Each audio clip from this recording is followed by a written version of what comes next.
having me. Well, to say that that things are still the same as it were in the days of SaharaTV is not the truth, because things are worse. If Ken were to live today, if he was to wake up today, he would want to go back, because things are worse than the days of Ken. In the days of Ken, we never had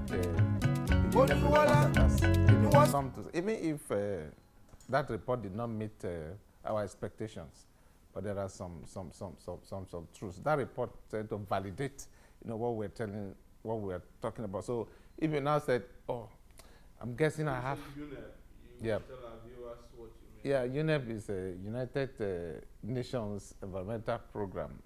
They are experts in environmental auditing, and share with the Nigerian government hired UNEP to audit the Ogoni environmental disaster. Since Ogonis were, according to them, they were making noise about the environment. So let's hire experts and let's see what they can do. And so they came and they saw, and in fact, it was mind-blowing what they saw. And in fact, so that kind of report is what I call a death sentence, because virtually everything in Ogoni is dead by that report.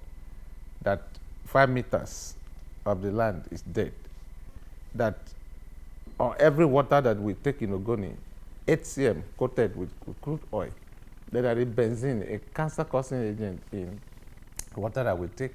There are hydrocarbon in the air, and that most people in Ogoni were born into this environment.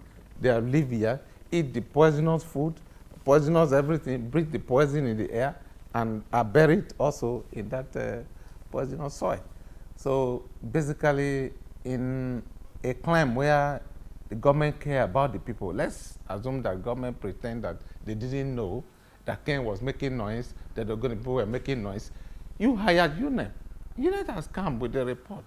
And 2 years after, people are still pretending not to know that people are dying. In fact, in Ogoni right now, when people die at the age of 35, you see placards as if people are celebrating for a life well spent, because life has become too short. People are giving birth to disabled children. Strange things are happening.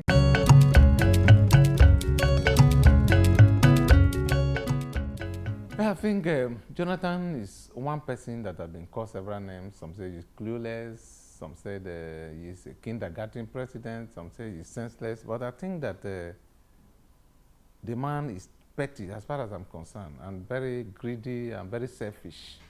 So he thinks about only himself.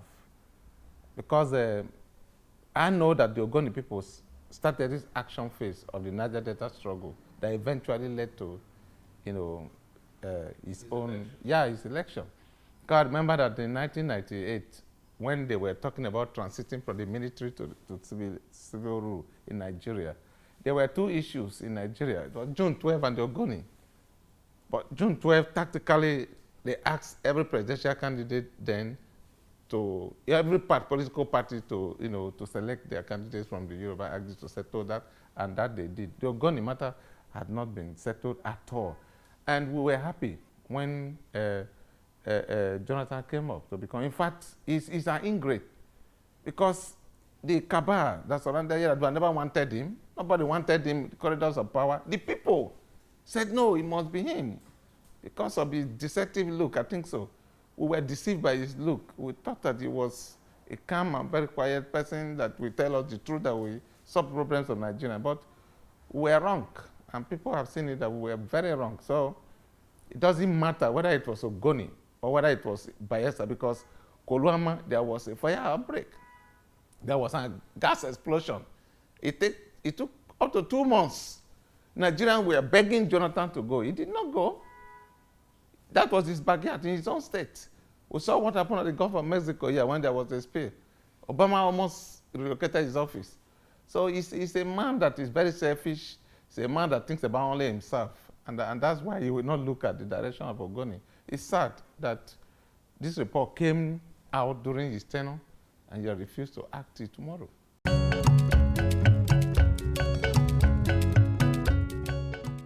Well, the petroleum minister, don't forget, is a former staff of Shell, and she's not there for the good of Nigeria.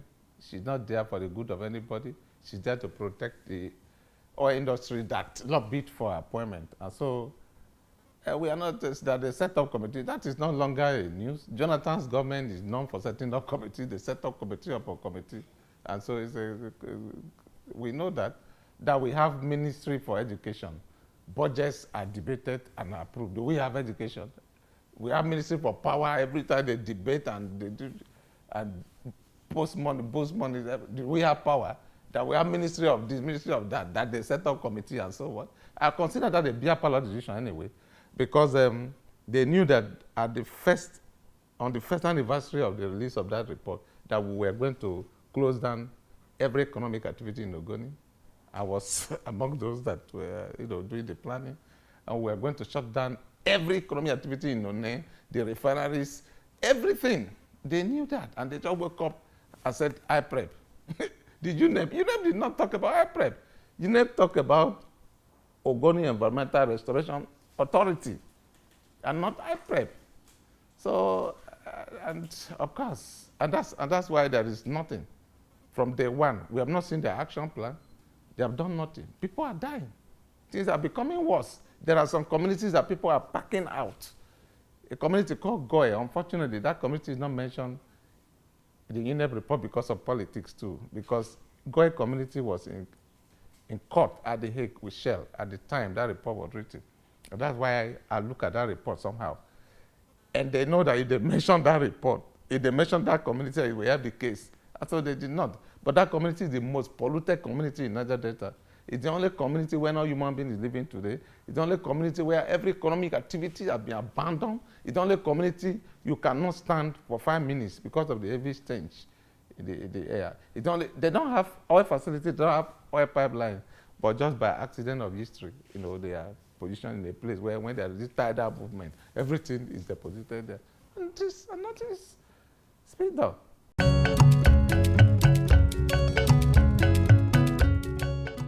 I'm the national coordinator of Ogoni Solidarity Forum. I'm not an officer of MOSOP, but although MOSOP is the umbrella body for every Ogoni. But I think that when it comes to fighting our common enemy, I don't think that the divisions in MOSOP affects our struggle as such. Because even in heaven, there was division. So talk of a human composition, there must be one disagreement here or there, but that will never affect anything we are doing. Otherwise, Shell would have come to take oil now. But when it comes to protecting that thing that binds us together, the division, but we are working very seriously in ensuring that the little cracks is, mended. We are working very hard to do that, I know.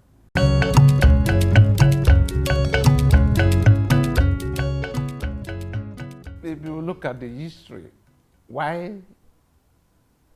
was Ken Jr. employed in the presidency? I think that is where I would like you what I would like you to look at. Why was he employed in the presidency? I think Obasanjo employed him first, because they were trying to they claimed that they were reconciling Shell with Ogoni, and so they needed to pacify some people. In fact, that was why Ogoni Solidarity Forum was created, because as at that time, Ledu Mite was the MOSOP president, and we saw that he was becoming too close, being the chairman of Niger Delta's so-called committee then and all that kind of stuff. And the Ken's son was in the presidency. The children of the other late Ogoni leaders were either commissioned for finance or for information. And we saw that if we don't do something very fast, that the oil was going, because they claimed that they have reconciled Shell with Ogoni. And so that was why we created Ogoni Solidarity Forum as an alternative platform to complement MOSOP. And we have been working together with some people in making sure that things are not. So I think that Ken Jr. knows, because I've heard him on one of the interviews either granted by Sahara reporters, that token appointment, is this what you will say that you have said to the people with the token appointment? Yes. What has Ken Jr. influenced into Ogoniland since he was appointed? Nothing. What are led to meter influence into Ogoniland since he was appointed an AT chairman whatsoever? Nothing. So as far as I know, that's why I said the days of cancer were better than today. Apart from the secondary school, which Amechi built, which he also built in other edges. That is the only new thing that has come to Ogoni. Secondary school. What does that mean?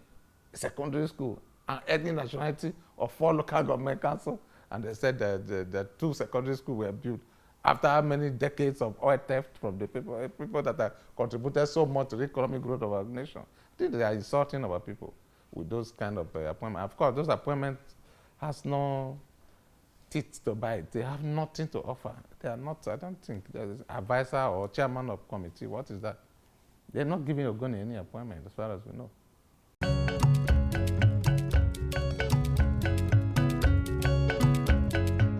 Ogoni, this symbolizes, this is our symbol. Yes. The 6 stars you're seeing here signify the 6 kingdoms. Now we have 8 anyway, because we have to grow. In the days of cancer, we were about 500,000. Today we are about 1.2 million. You know, wow. we are much now. So Ogoni is still politically very active, and in fact, right now there is what we call Project 2015, because since the creation of Rivers State, Ogoni has never been a governor, Ogoni has never been deputy, Ogoni has never been speaker, Ogoni has never been chief judge, Ogoni has never been even common majority leader of the House of Assembly. And so we are saying that 2015 is the date. I think that is why President Jonathan, Mr. President's wife, is also trying to cause some confusion in Rivers State, because she erroneously believed that as the wife of Mr. President that she has power to produce the next governor in Rivers State. And I think that is one of the reasons why actually they are disturbing Amechi, because they know that as a principled person, that if he's seated there, when this election is conducted, that he will have a say in who becomes the governor. So they want to, and in course of trying to remove him, they make a lot of mistakes. So Ogoni, looking at 2015, and that will decide whether we will still be part of Nigeria or not. It's 2015 that will decide. So if an Ogoni man doesn't become governor of definitely, if Ogoni man does not emerge the governor of Rivers State, the next morning we will not be in Nigeria.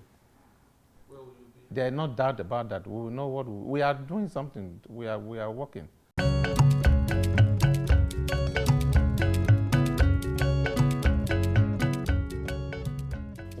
What is this life? I live in Ogoni. All my life I live in Ogoni. What is this life when your means of livelihood have been destroyed? I mean, destroyed. Basically, Ogoni predominantly are fishermen and farmers. So when you have destroyed the river and destroyed the farmland, what is left? And you don't have a government that is creating jobs for the people. For a long time, there have been no employment in Rivers State. Just recently that the present governor Amechi employed 13,000 people as his staff. Just one full. We've not heard that before. And so, what is life? If we don't take our destiny in our hand, what is life? So we have been pushed to the wall. So when we are talking about environmental disaster, and UNEP report has proved that, and we're talking about political marginalization, and we are saying that we were sleeping, that now we are awake, and that we have never been in a state where we are in the majority. We are majority in Rivers State. You can call Ogoni minority in Nigeria, but in Rivers State, we are in the majority. And so if we have not been a governor, we've not been deputy, we've not been speaker, we've not been chief judge, then, I mean, are we living in that state? Do you call that, what do you call that? That is marginalization of the highest order. And so we are out, we are united as a people now than ever before, in making sure that in 2015, and Ogoni becomes a governor. But if that does not happen, then you will hear something very sinister from that axis.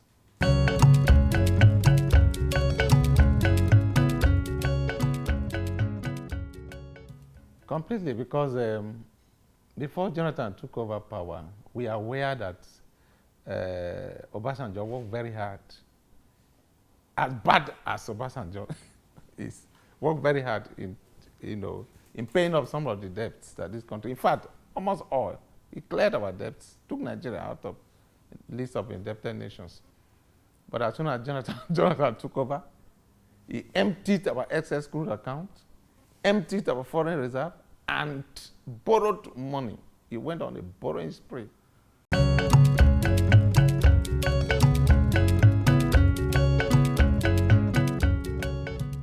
I don't see that connection, because I'm not talking like one who has just been attending meeting. I'm talking as one who has single-handedly organized some very serious actions, protests, meetings in Ogoni.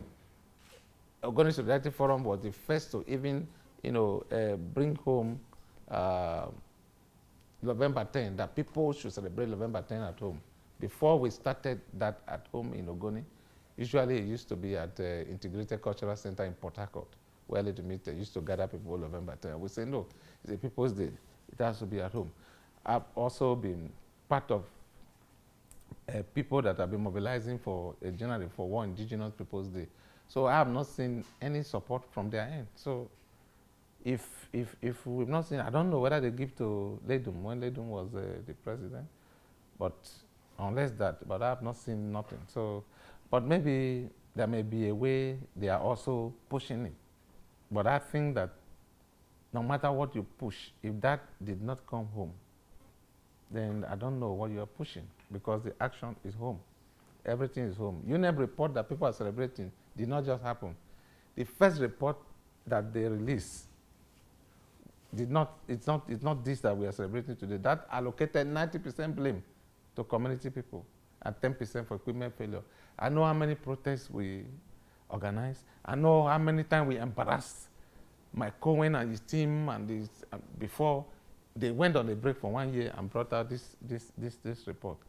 And the so-called IPREP now, if not the action that we were planning, IPREP will not even be set up, but even if they've not done anything. So I think that the action is basically at home. And this 2015 we are talking about now, no matter the kind of noise we make outside, yeah, it will help in one way or the other, but the action is also at home. And I think that anything they are doing that does not connect with us at home, then I doubt if that is serious.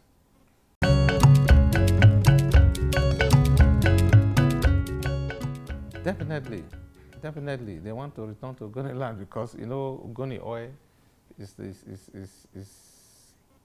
almost the best, and our oil is not difficult to get. You see it on school premises, people's homes, that you don't struggle to get Ogoni oil, and I think it's one of the best. You don't refine much. One of the best oil in the market. So they are struggling to get that. That's why they wanted to come in through the back door with a different name, and we say no, you cannot. The mess you created is still there, as evidence with the UNEP report. So you need to clear the mess before you talk about re-entry. And I think it's one of the very serious battles we will fight with Jonathan, because I know that one day you will want to. You have been talking about it.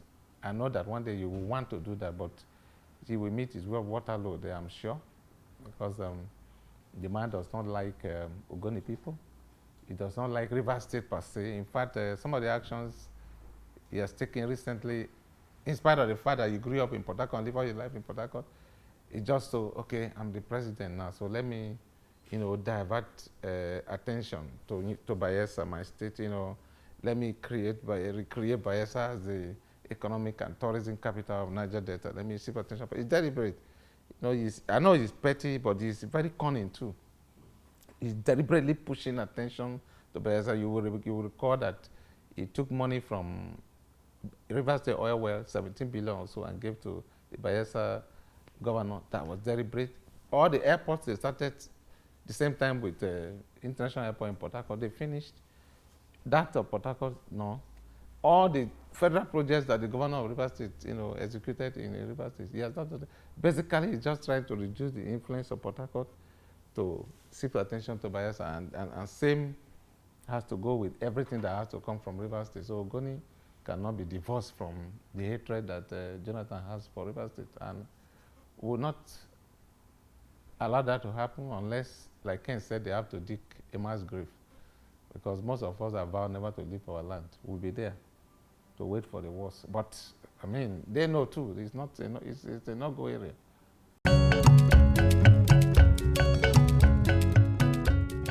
Yeah, we still have that sympathy. We still have that sympathy because nothing has changed. But just like you, just like you said, division in Mosop is not helping matters. But I've talked with Lagos Simpiagbara, the Ledumites factional president, and Goodluck Digbo, whom you also know. We are trying to. I've told Lagos to reach out to him and see what we can do. But apart from that, just personal, I'm a president, that I don't see that affecting the people as such. If you come home, that I'm a president does not affect our struggle and our people. I don't see that division among the people because we still attend meetings together, and I don't so once they're able to tidy up that end, then we'll move on as we used to be. But for international solidarity, we have it. We have it. I was in London in May during the shareholders meeting, and I know that several groups came in to show solidarity. In Spain, I was in Spain sometime. Amnesty International, they also mobilized people, and severally we've had that. We heard that. We still have the support of the people because nothing has changed. We are still a non-violent movement. We are yet to be violent, even if we have seen that in our country, those that are criminals, those that are violent, are those that receive presidential handshakes and big contracts. And then we are beginning to think that the children coming after us will not be looking at this bullshit called a non-violent struggle. Because, I mean, when they see those that are shooting guns, getting handshakes and proper contracts, and you are talking about non-violent struggle every day, and you are dying poorer, or your environment is dying, I'm not sure that the children coming after us, why we are still having non-violent struggle in Ogoni today is because some of us that are leading read the books of Ken Saro-Wiwa, we heard him speak, and we know the value of non-violence. But the children coming up, I'm not sure that they will toe this line. Never. They will not.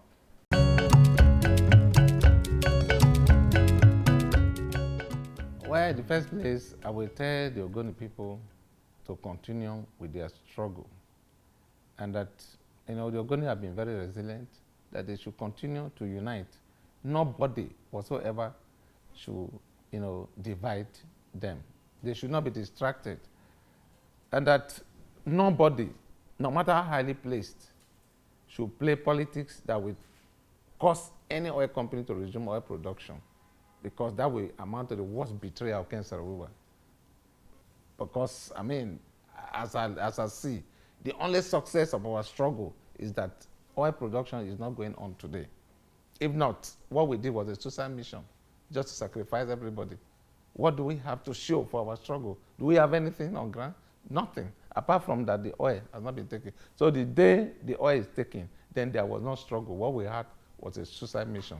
So nobody should lure them for whatever reason, no matter the carrot that will make them, to turn that way. Then also, advise other Nigerians that are suffering, that they're going to people to, wake up one more and take their destiny in their hands. During the January uprising, we saw what happened. Muslims were holding hands for Christians to pray. Christians, the same thing, when it was time for Muslims to pray. We are the same here. We have only 1% of the people that are looting everything that belongs to all of us. So the 99% of the oppressed in Nigeria must come together to overthrow this 1%. They are not much. And if we can come together as we did in January, there will be no space for this man. And I think 2015 is just around the corner. It is the best time we can push out everybody that has not contributed anything for the well-being of our country. Yeah. Thank you so much for coming on SaharaTV. Thanks for having me.